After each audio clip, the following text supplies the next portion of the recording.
Aloha. I am Sol, the founder of Sol University, and this is our first live YouTube Zoom Sol office hours. Now, I'm hoping that this is going to be more than just me chit-chatting away to myself in future sessions. I've started this journey on Saturdays, the first Saturday of every month, to help the next round of people that are coming on board to take classes at Sol University. This is office hours. This is a chance for anyone who is involved in Sol University, along with their family, their friends, anyone who are taking classes, anyone who would like to just be involved in some lively discussions, to join us live on Saturdays, the first Saturday of the month. And as we grow, I will be more than happy to add extended time so that we have enough time for everybody to dive deep. A little background around Sol University. I started it back in 1990 because of the extraordinary training that I have received over my lifetime. I have completed a master's in social work. I have a private practice. I help folks around the world. I've also did the process of becoming a monk multiple times. And I have been blessed and honored to receive training as a shaman in 4 different nations. So it's my journey in life to not only be of service, but to be in service in a way that focuses on 4 traits that we really must be mindful of. These traits have a tendency to zap us, and they zap us in ways that we generally don't even know we're being zapped. And they zap us in ways that they go so deep, and many of them are ways that we actually approve. We use them. Those 4 items are the types of items that we dive deep in our classes. Item number 1, doubt. Item number 2, guilt. Item number 3, shame. And item number 4, worry. Doubt, guilt, shame, and worry. I have a little contest for you. I have a little challenge, I guess. Not so much contest. The award that you would get for winning the contest, you would have less doubt, less guilt, less worry, and less shame. Now, if you think those are prizes worth going for, let's dive in. You're going to notice that I do what I do versus talk about what I do. I think it's a lot more exciting and interesting to actually do it than talk about it. So let's get going.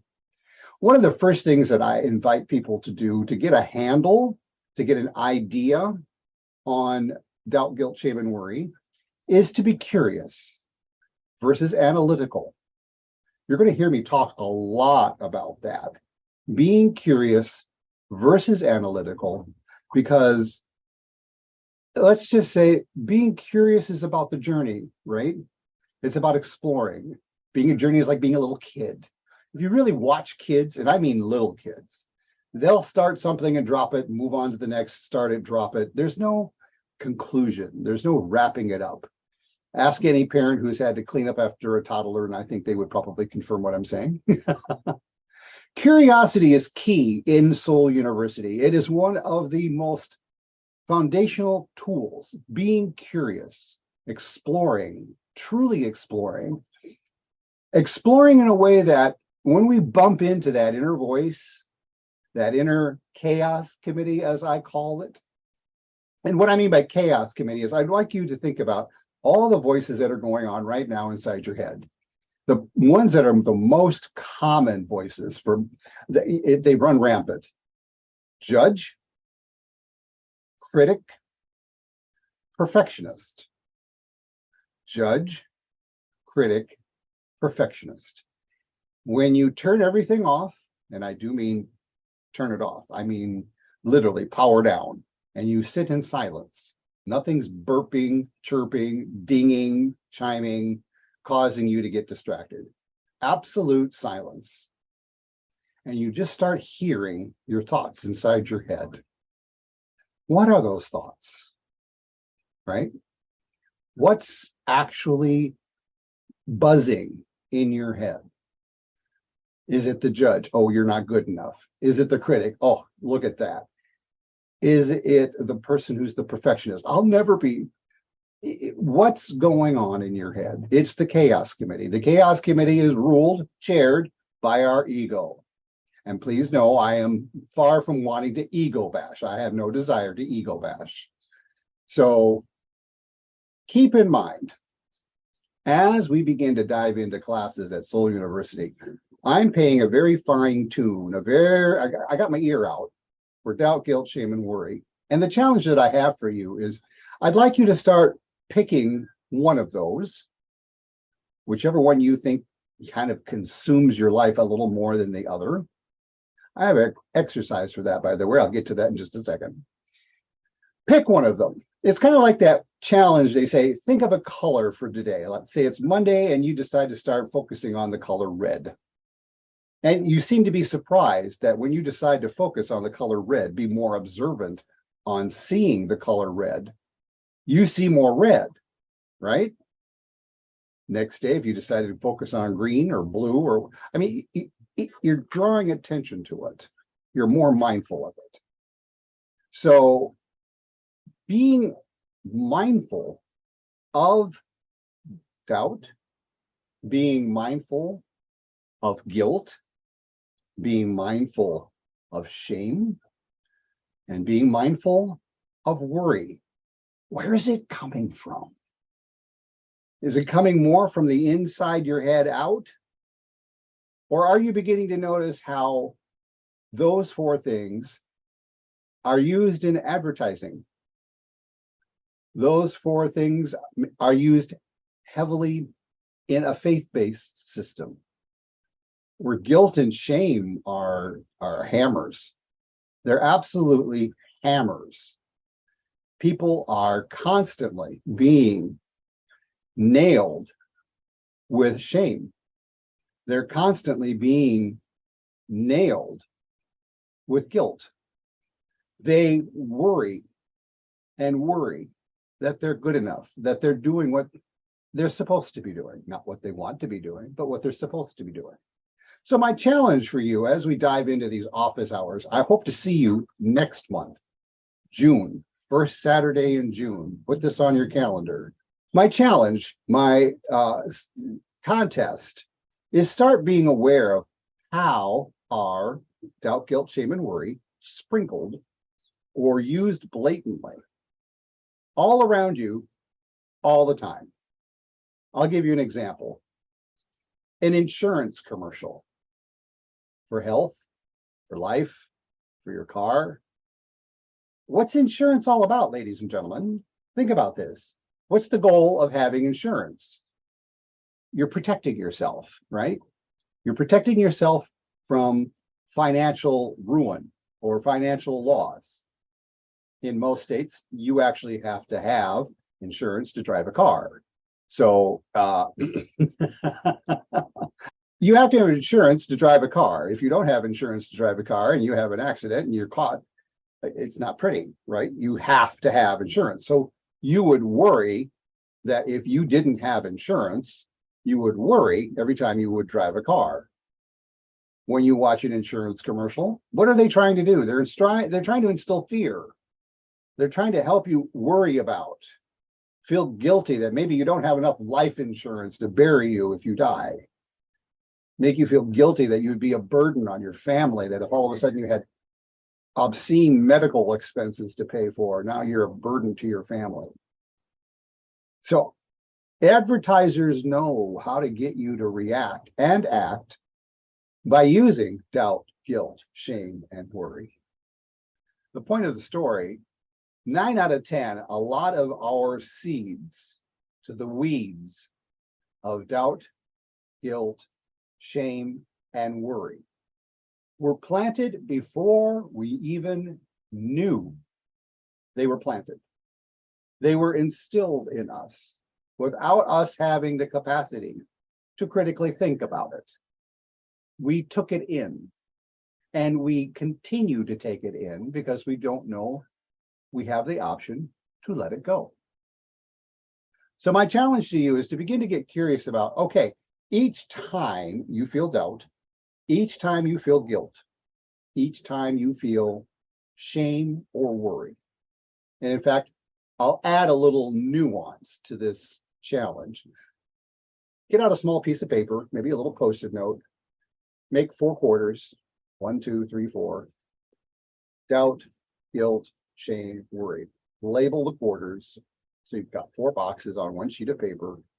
And then throughout the day, take that piece of paper out. Anytime you catch yourself feeling doubt, guilt, shame, or worry, put a little tick mark underneath the appropriate category. And at the end of the day, look at it. What'd you come up with? Maybe repeat that exercise over a week or a month. Start getting a true conscious understanding of how often you allow doubt, guilt, shame, and worry into your life. So throughout the day, if you catch yourself feeling doubt, guilt, shame, or worry, just note it. Be mindful of it.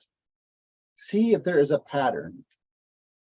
And what I mean by that is, does a particular person make you feel guilty all the time? Does a person of authority in your life make you feel ashamed or make you worry in some way? What's the source of the doubt, guilt, shame, or worry? And just be mindful of that, because you see, ladies and gentlemen, one of the most powerful tools that I have been taught, especially in my shamanic training, the most powerful tool we have is observation, seeing something clearly. And oftentimes, seeing something clearly does not involve our eyes at all. It involves an intuition. It involves a feeling. Seeing something clearly often means letting go of the judging, letting go of the critiquing, just being a reporter, writing down the facts. The sky is blue. That's it. The sky is blue, and isn't it lovely? Now we put a judgment on it. I'm judging the sky to be lovely. You might not think a blue sky is lovely. So getting a handle on doubt, guilt, shame, and worry in your life by observing it, simply observing it, we engage one of the most powerful tools of our subconscious. It's called the observer effect. Have you heard about this? The observer effect. Let me give you an example. Let's say you go into work and your boss, gets everybody in the room and you're having your staff meeting, and your boss announces that starting next week, they have hired a crew of people to come in and observe everything. They want to make sure that we're doing things right. We want to make sure that we are doing things in a way that's the most cost efficient, time efficient. They're just going to come in and watch, have fun with them, you can talk with them. Just make sure you understand nothing that you do is right or wrong, good or bad. Just do what you're doing. All right. So that's going to happen next week, Monday. So just to let you know, we're going to give you a heads up. Next week, Monday, for a week, there's going to be people here in the office, and we're going to be observing everything. I'm going to be observing. My boss is going to be observed. Everybody's getting observed. Okay. It's not just you all, it's everybody. Okay. Great. Now let's move on to our next meeting, next topic.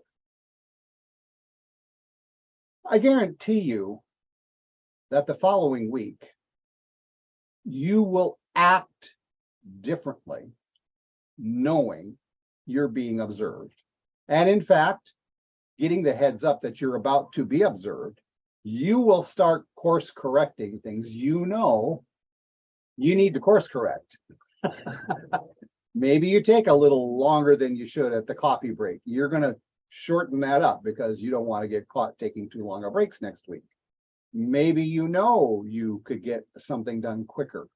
You've known that for some time. So maybe you begin to speed it up a little bit so that when you're being observed next week, you've done your dress rehearsal. We know that when we're being observed, we do things differently. That's the observer effect. We know that when we're being observed, we affect what's being observed, right? What you do in the safety and privacy of your own home, when no one's looking, no one's watching, no one's listening, what you do during that time is the genuine you. If you alter the genuine you when you leave your house, let's say while you're in your home with family and friends, you might use a lot more colorful language than you would do in the workplace or out and about being social, because you know you're being observed, right? So this observer effect, by me inviting you to get involved in observing how you experience doubt, guilt, shame, and worry, how it's triggered in you. What are the sources of doubt, guilt, shame, and worry? Just observing it. That's it. Just observing it. I'm not asking you to ponder it. Just observe it. You engage the observer effect inside. You've given your inside chaos committee a heads up. Hey, I'm watching you. You're giving your judge, your critic, your perfectionist, three of the most common people in our chaos committee. You're giving them a heads up. You're on to their deal. You're watching for doubt, guilt, shame, and worry. And they're going to start acting different too. You might just notice you have less doubt, guilt, shame, and worry over time just by keeping an eye on it. Now, in classes, when we start diving into deeper conversations, and I love dearly conversations. I'm hoping June we have 100 people in here. I have no doubts that because this is the very first time we're doing this, even though I put out a notice that we're going to be doing this, here is another key piece of information that you're going to learn about Soul University. You are accountable for you, period. My staff sent out one email to our list, letting everyone know, hey, we're going to have this event on the first Saturday of every month at 2 p.m. Eastern. Put it on your calendar. We didn't remind people that this event is happening because you need to be accountable to you. If you want to be here, put it on your calendar. And the reason why Soul University is proactive, even my newsletter, when you sign up to get my newsletter, there's a link below here in the show description on how to get my newsletter. When you get my newsletter, the first thing I tell you in your newsletter is that's the last email you're going to get from Soul University. You need to put on your calendar a reminder, come out to this link once a month, or as often as you'd like, but at least come out once a month to check out the new newsletter. And the reason why I'm doing that, because right now technology is getting more and more sophisticated when it comes to emails. And more email servers are flagging mass emails. Even those companies that have been around for a long time, you pay good money for them to send out your emails, those are getting flagged as well. I know this because I've had my emails flagged. I have other people tell me they've not gotten my emails and they don't understand why. By you being accountable to you, by you saying, hey, okay, yeah, I want to be on June's call. Great. There's a link here in the show notes for you to go down, click on, and in one click, you're going to download a file that will automatically, once you open it up, when it's downloaded, it'll populate your calendar for you. It'll put the 2 o'clock Eastern Standard Time on the first Saturday of every month like that. And in it, when you open it up, you'll see all the information on how to click to get into this live event. Couple clicks, folks. That's it. And then you are responsible for showing up. You want to be here, be here. For me to constantly hold your hand by sending you out a reminder a couple days before, a reminder an hour before, that type of hand holding, ladies and gentlemen, what am I doing? I'm enabling you. I'm enabling you to be less than accountable. You can be accountable for yourself, and that's all I'm asking. So, shifting out of talking about some of the stuff that we do in the classes and so forth, I'm going to give you just a very broad brushstroke of who I am, what Soul University is. I'm going to wrap it up quickly. A lot of the information is in the links here in the show description, so be sure to just check out the different links in the show descriptions. As I mentioned, I live a life of service. Yes, my name is Soul Dancer, and there's a funny story that I love to share about that. Whenever I travel, I love traveling, but when I go through any type of ID check, whether it's the security, whether it's immigration, it's so funny. I'll hand them my passport and I'll watch their eye as they look at the picture on the passport, and then they'll look at me, and I'll watch their eye look at the passport where their eyes go from my picture over to my name, and they'll read Soul Dancer. Almost 98% of the time, eyebrows go up. They'll look at a white man, white old bald man, and they'll see the name Soul Dancer, and their eyebrows will go up, and I just chuckle. Because part of me always wonders in that moment, if I were something different, if I were, say, a female who was not white, dressed a little differently, with maybe a symbol in the middle of my forehead, would they eyebrows go up? So I've always said to people, I don't care what you call me. Yes, my name's Soul Dancer, but just don't call me late for dinner. So get that out of the way. Next, Soul University. Everything Soul University is doing as far as classes and fees and things like that actually are funneled into something much larger. I'm on a mission, personally, to launch a company called Caregiver Lifeline.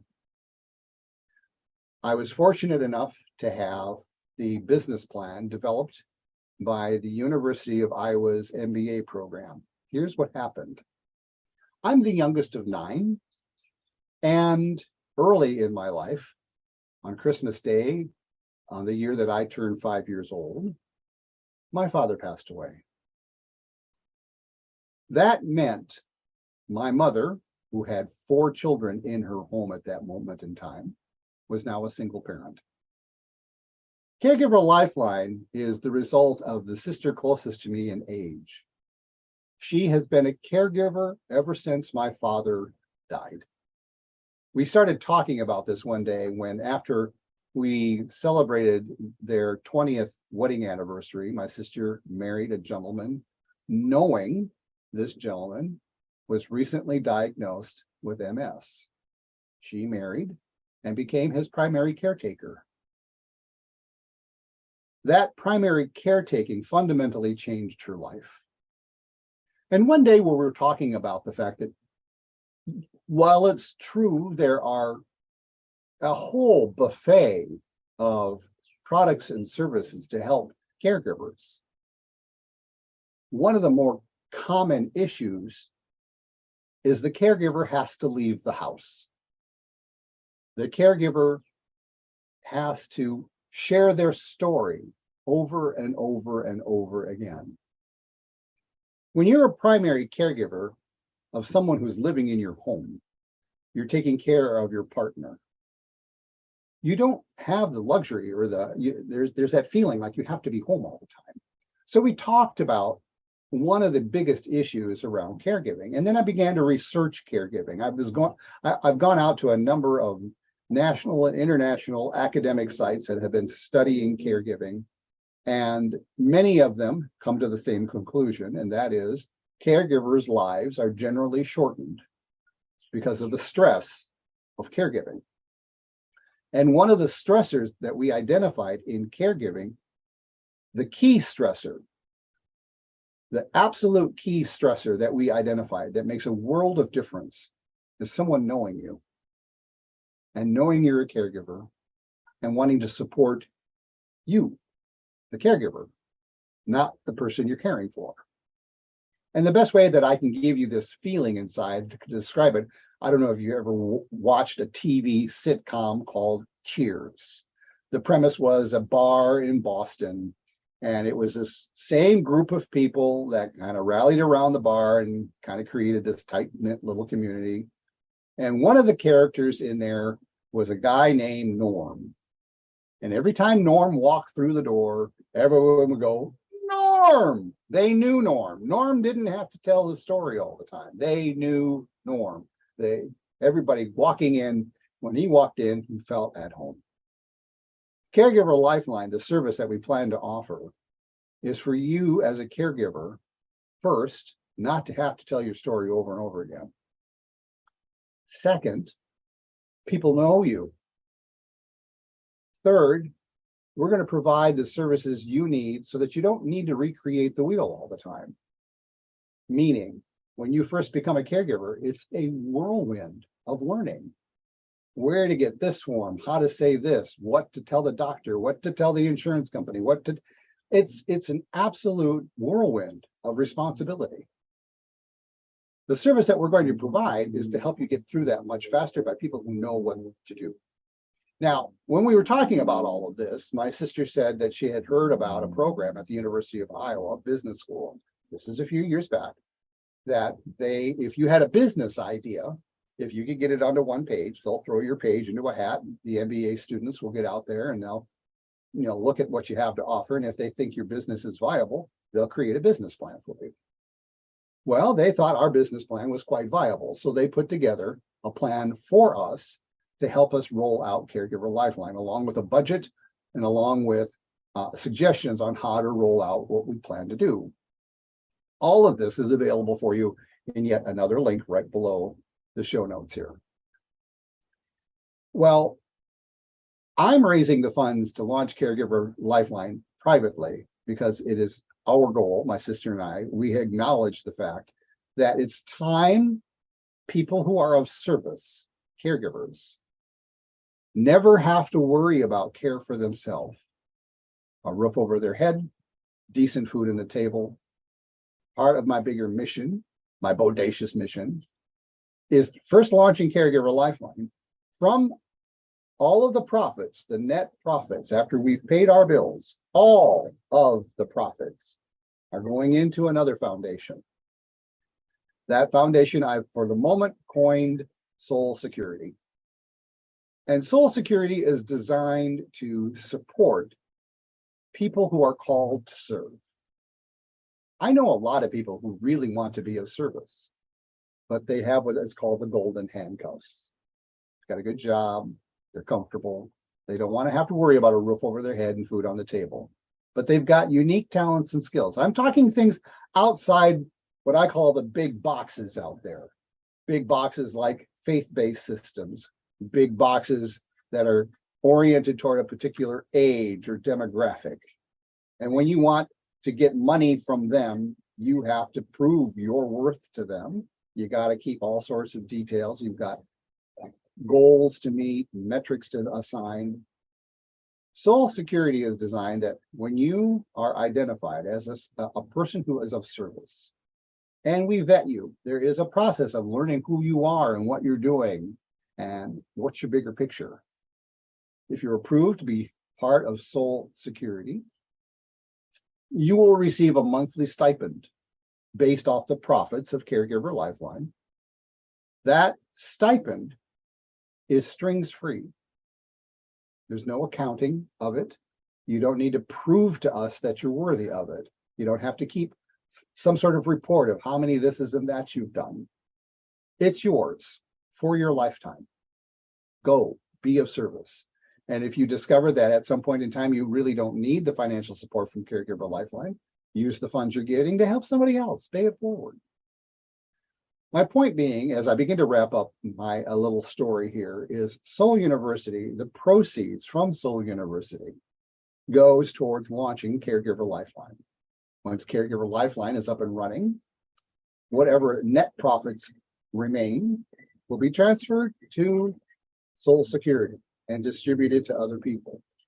I'm launching it privately and funding it privately because, quite honestly, just because you might have a lot of money and you can write a check and angel fund Caregiver Lifeline, then you think you deserve a lion's share of the profits back. No. Of course, I would want to repay you, but even that repayment is taking away from people who are being of service. As you get to know me, as you get to know more of the story, as you dig through some of the links down below, you're going to see the bigger picture, not only of who I am and what I'm doing, but how you can help. It is my intention to grow Soul University very large. Your first step is clicking on the follow button. That's the first step. If you haven't started following Soul University, please do. Your next step, share this with someone. Share some of what you have found. All the classes that are out there, you can listen to. Last but not least, and as I wrap up, I would love, and this is actually Soul University's motto. This is our tagline. We pay you to learn. We pay students to teach. We pay teachers to learn. And I'm sure you're like, so what type of snake oil salesman are we got here? It's quite simple. Every single time anyone decides to take a class, like let's say you decide to take our most popular class, Pay Me What I'm Worth. And you tell other people, hey, I'm going to be taking a class. It's called Pay Me What I'm Worth. You want to join me? And they go, yeah. You did the sales. You did the work of getting people into class. I will pay you for that. You will get paid to take the class that I teach. It's that simple. I believe that when you help me fill a class up, you get paid. And as a student, since 2006, when Pay Me What I'm Worth was launched, what I've noticed, and say a class of a dozen or so people, there are always 3 or 4 people that, A, they're very popular, they're kind of the sphere of influence for their circle. As they begin to change, they get more healthy, they get more clear, they get more directed, there's less doubt, guilt, shame, and worry in their life. People feel that. And they'll go, hey, what are you doing? And they'll say, hey, I'm taking a class. And they'll say, hey, what class is that? And they'll say, I'm in class, I'll tell you later. You learn, I learn faster and deeper when you have to teach something. Teaching something while you're learning it blows up the learning process big time. And I mean, it's deeper and it's richer. So what normally happens is someone will help get a class together. I teach the class. You who help to get the class together, you're my TA. We're on Zoom. We've got a private little chat going on during our class. And it is my goal that I talk little or none. It is my goal that you lead the class. I will be feeding you questions to ask the class based on my own experience. Each time your people who signed up pay Soul University, you get half. That's as simple as it gets. The other half goes to launching Caregiver Lifeline. So concluding, next month, please put me on your calendar, put Soul University on your calendar. Between now and then, I invite you to go down and look at the show notes and see the different links that you can poke around and explore. And by all means, remember the challenge I've given you. Start being more mindful, being aware of how does doubt, guilt, shame, and worry factor into your daily life. Become more mindful of observing it. Do the little exercise where you're doing the tick marks and finding out just how many times you felt guilty, how many times you felt shame, how many times you worried, how many times you doubted throughout the day. Make it concrete so that you've got your ammunition that you need to focus on one of those to help get rid of it. Thanks again for watching. Please share this with the friends. Make sure you do the whole like thing, and thanks again. Aloha.